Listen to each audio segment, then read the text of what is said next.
Hello বন্ধুরা, এই যে আবার একটা রেসিপি নিয়ে চলে এলাম। আজকে করব ডিমের কারি। তো তোমরা দেখো কিভাবে করছি। সবাই জানো, তবে আমি আমার মতো করে করছি, সেটাই তুলে ধরছি। ভালো লাগলে সাবস্ক্রাইব করে দিও, পাশে থেকো।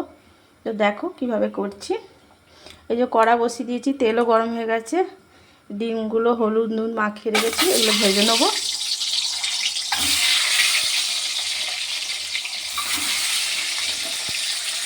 ডিমগুলো ভেজে নিই, তারপর দেখো। ডিম ভাজা হয়ে গেছে। এই যে ডিম ভাজা হয়ে গেছে। এখানে আমি এই যে মশলা করে নিয়েছি। এতে একটা টমেটো আছে, ধনে গুঁড়ো, জিরে গুঁড়ো আর একটু লঙ্কা, হলুদ গুঁড়ো সব দিয়ে এটা পেস্ট করে রেখেছি। আর এটা আছে একটা পেঁয়াজ, একটু আদা, একটু রসুন সব দিয়ে পেস্ট করা আছে। আর এখানে একটা পেঁয়াজ কুচো নিয়ে নিয়েছি। এর তেলেতে আমি দিয়ে দেবো। আমি গোটা গরম মশলা ফোড়ন অ্যাড করবো না, কারণ গরম মশলা দিলে আমার বাবা খাবে না, তার জন্যে কোনো ফোড়ন দিচ্ছি না। এতে দিয়ে দেবো পেঁয়াজ, একটাই পেঁয়াজ দিয়েছি আর একটা পেস্ট করেছি।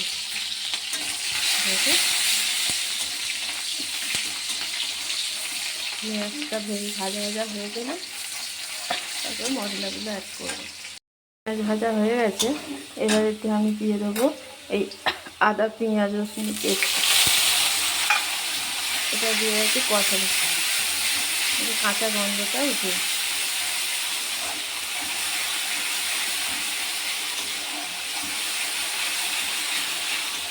পেঁয়াজ রসুনটা একটু প্রচুর ভালো করে না কষালে কাঁচা গন্ধটা তো যাবে না।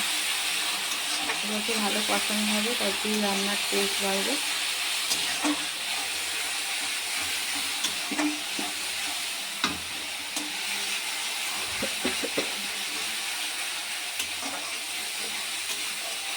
বন্ধুরা, আমি যে রান্নার ভিডিও দিচ্ছি, আমার রান্নার ভিডিও এখনও সবার কাছে পৌঁছায়নি। হয়তো পৌঁছালেও কেউ দেখছে না, এরকম হতে পারে। যাদের কাছে পৌঁছেছে সেই দাদাভাই দিদিভাইরা কমেন্ট করেছে, খুব সুন্দর কমেন্ট করেছে, তাদেরকে অসংখ্য ধন্যবাদ।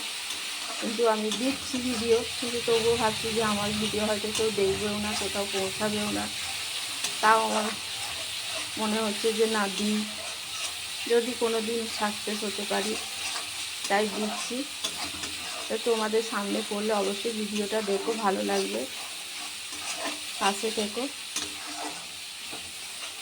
জানি ইউটিউবে অনেক বড় বড় চ্যালেঞ্জ, আমি রান্নার ভিডিও দেবো বলে কোনো চ্যালেঞ্জ দেখিনি, জাস্ট একটা নাম দিয়ে লিঙ্ক করা আছে। তো আমি প্রথমে রিলিজ ভিডিও দিচ্ছিলাম, কিন্তু এটা আমার মনে হচ্ছে যে আমার একটু রান্নার ভিডিও শেয়ার করি, তাই আমি দুপুরে রান্নার ভিডিও পোস্ট করি। তো তোমাদের সামনে গেলে অবশ্যই দেখো। এবার আমি দিয়ে দেবো এই যে সব রকম গুঁড়ো মশলা, টমেটো পেস্টটা। এটা আমি কষাতে থাকবো। তো আমার এই যে কষানো হয়ে গেছে। এবার আমি ডিমগুলো দিয়ে দেবো।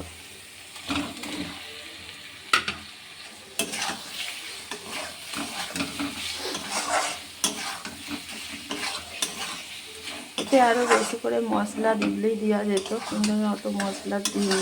দেখতেই পাচ্ছ গায়ে গায়ে অল্প অল্প মশলা লেগে আছে।